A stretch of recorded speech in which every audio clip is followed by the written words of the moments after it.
Let us discuss atoms, specifically the structure of atoms. So, what is an atom? An atom is the smallest unit of matter. When we talk about matter, solids, liquids, and gases, all of these are made up of these tiny, incredible particles called atoms. Let's imagine your classroom. Everything around you, the books, the desks, the air you breathe in, even your body is made up of atoms. So these atoms may be similar to one another or different. So to sum it up, matter is made up of elements, and elements are made up of tiny particles called atoms.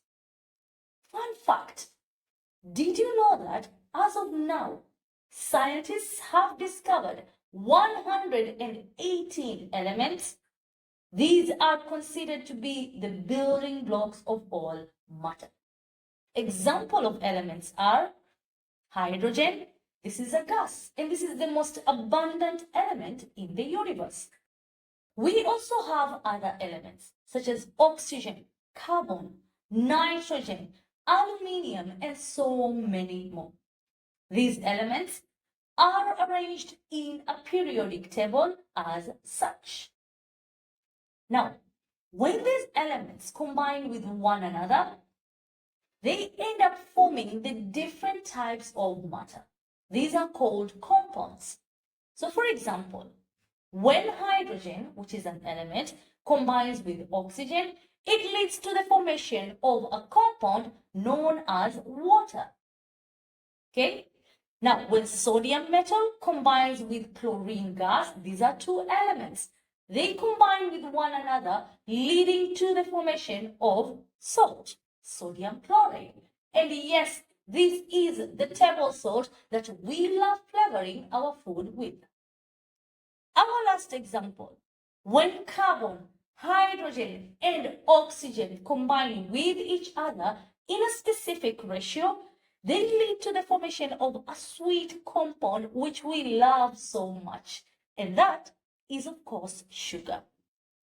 So what have you noted in these three examples when it comes to elements and compounds?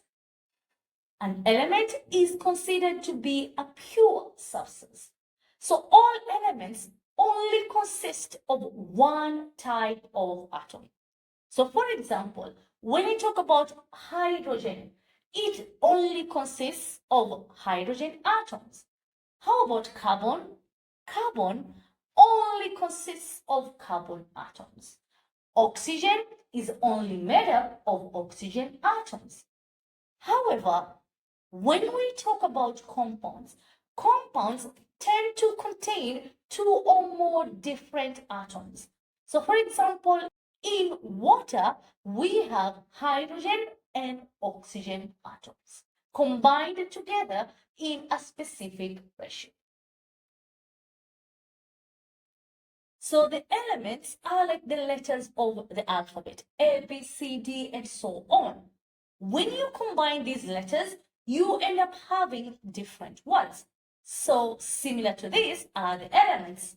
When elements are combined with each other in a specific ratio, they lead to the formation of different compounds. Now, I'm not going to discuss this in further detail. This is something I'm going to go in depth in another video. As of now, let us go back to the atoms. So atoms are the very small particles that make up an element and also take part in chemical reactions. Now, I know that I have been stressing on the fact that atoms are incredibly small. But surprisingly, they contain even smaller particles called subatomic particles. Okay? You heard me right. Within atoms, you are going to have smaller particles called subatomic particles. So these are the tiny particles that make up an atom. So how many subatomic particles do we have? We have three: protons, neutrons, and electrons. So where are these found in an atom? This is where we get into it. So when it comes to the structure of an atom, it can broadly be divided into two regions. We have the central part called the nucleus. This, of course, is going to be at the center of the atom. And this is where we have the protons and the neutrons. Electrons are going to be found in levels surrounding the nucleus. These are known as energy levels. So essentially, the electrons revolve around the nucleus in these circular energy levels. So a particular atom can have several energy levels depending on the number of electrons it has. The more electrons an atom has, the more energy levels it will have. Now, on a last note, I would like to say something regarding the charges of these three particles. Protons, which are found in the nucleus, are positively charged. Neutrons, which are also found in the nucleus, have no charge. Okay? And lastly, electrons, which revolve around the nucleus, are negatively charged. So protons are positively charged. Neutrons have no charge, and electrons are negatively charged. Now, in any atom, the number of protons is always equal to the number of electrons. So, for example, if you have an atom that has 10 protons, then it will also have 10 electrons. Now, I want to draw your attention to the charges. If you have an atom and it has 10 protons, that means it will have 10 positively charged particles, right? If it will also have 10 electrons, that means the negatively charged particles will also be 10.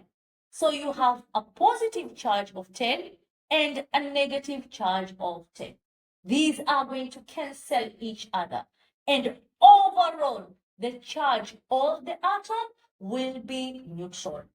So this is the reason why we say atoms are neutral. They have no charge because the positive charge of the protons is cancelled out by the negative charge of electrons, leaving the atom in general as neutral. And this brings us to the end of this lesson. In our next lesson, we are going to discuss electron configuration. See you there.